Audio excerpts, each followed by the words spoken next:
is a imposing fortress of forgotten agony. The Athens Lunatic Asylum was frozen in time, each crumbling brick a witness to the torturous history that had unfolded within its deteriorating walls. The asylum had been in operation for a long time, but it had been abandoned. Emily, a skeptic who had an insatiable interest for the macabre, approached the asylum on this dismal night. She was pulled to the dreadful shadow of the asylum like a moth to an ethereal flame. Her trip into the abyss would construct a tapestry of horrific agony, with the mysterious disappearance of Margaret Schilling serving as the nurse. She had no idea that this would happen. At the moment that Emily crossed the threshold of the asylum, she was immediately aware of a discernible change in the atmosphere. The temperatures dropped precipitously, and a wind that seemed to come from another universe rustled through the empty halls, bearing with it the wistful echoes of souls that were being tormented. With its deteriorating facade, the asylum, which was a massive relic of agony, loomed over her, whispering secrets of the horrific horrors that took place behind its walls. Emily proceeded further into the abyss, using just the feeble light from her flashlight as a guide during her journey.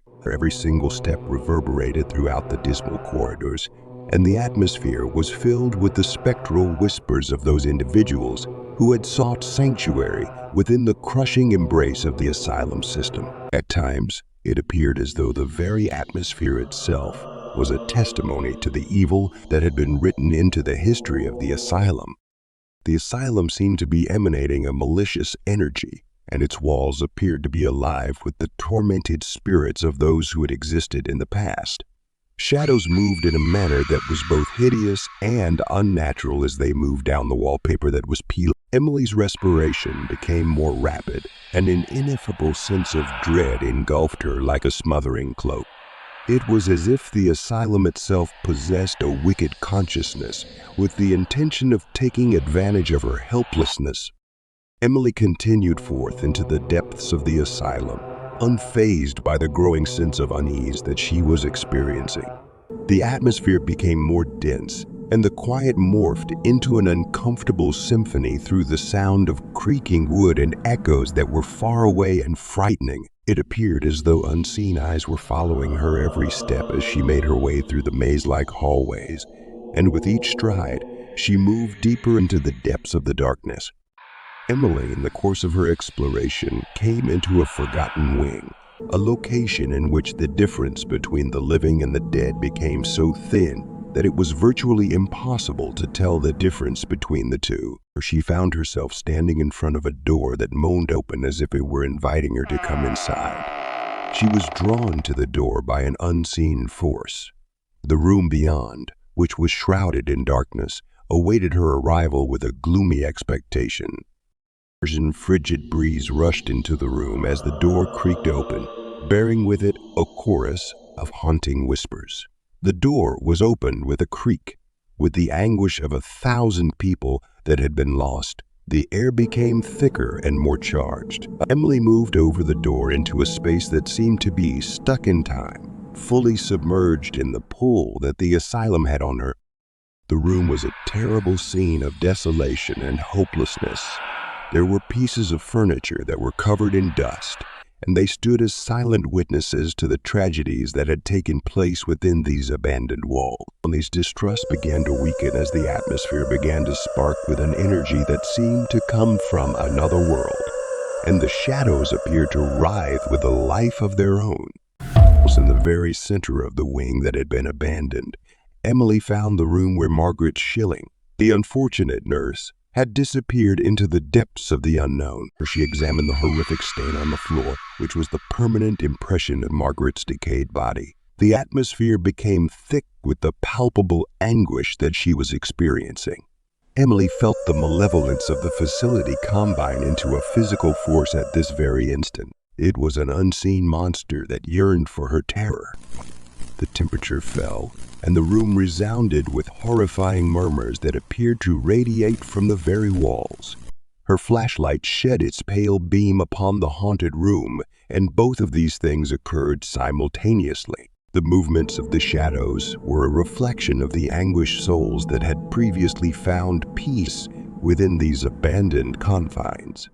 The shadows danced in disorganized patterns, while the walls of the asylum seemed to pulsate with an infernal rhythm. The asylum itself appeared to breathe. Emily's heartbeat reverberated in time with a malicious cadence, and a sensation of impending doom hung in the air like a dense fog. Emily's heartbeat correlated with the cadence. A platform was created for the otherworldly powers that were waiting for their opportunity to unleash horrible evils, and the room became that stage. When Emily's flashlight suddenly stopped working in the oppressive darkness, she was left to fend for herself in the pitch-black nothingness. It was as if unseen hands were tearing at her very being that she was overcome with panic. As the whispers became more intense, the temperature plummeted to an ice frost. At the same time, an unseen force encompassed her, a haunting presence that demanded that she submit to the insidious embrace of the asylum. An ethereal touch, the sensation of chilly fingers brushing against Emily's flesh, was sensed by Emily in the midst of the pitch-black abyss. A melancholy howl could be heard resonating through the air, and the place gave off the impression of pulsating with an unearthly heartbeat. Petrified, Emily strained her eyes to peer through the impenetrable darkness, but all she could hear were the echoes of tormented souls that lingered in the shadows. Emily was terrified. The shadows came together to create a horrifying figure, which turned out to be the spectral form of Margaret Schilling. It was as if the spirits themselves had called upon them. Emily was the target of the spectral apparition's hollow eyes as it moved closer to her, leaving behind a path of icy air as it went. The skeptic's determination was shattered when she experienced an intense sense of sorrow. There were echoes of Margaret's awful demise that could be heard throughout the room. Emily, who was gripped with fear and unable to move, watched in horror as the spectral figure reenacted the sequence of events that led to her death. Emily found herself unwillingly becoming a participant in the traumatic past that had been taking place within the confines of the asylum, as the horrific drama played out in a spectral dance. Emily made her way out of the asylum in a stumbling manner right as the image began to fade, and the place returned to an oppressive silence. With the weight of the supernatural resting on her shoulders, the once confident skeptic now carried the burden of faith. It was the horrors that she had seen that went beyond the range of her doubts and left an indelible impact on her mind.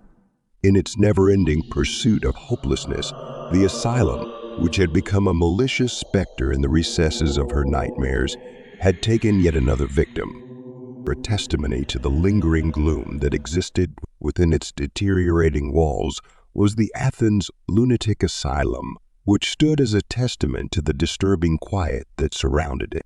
As a cautionary tale, Emily's story became a murmur among those who ventured to tread into the unknown. It served as a sharp warning that skepticism may break in the face of the incomprehensible. Thank you for tuning in Tales from the Tombstone channel as we wrap up this bone-chilling journey into the history of Margaret Schilling.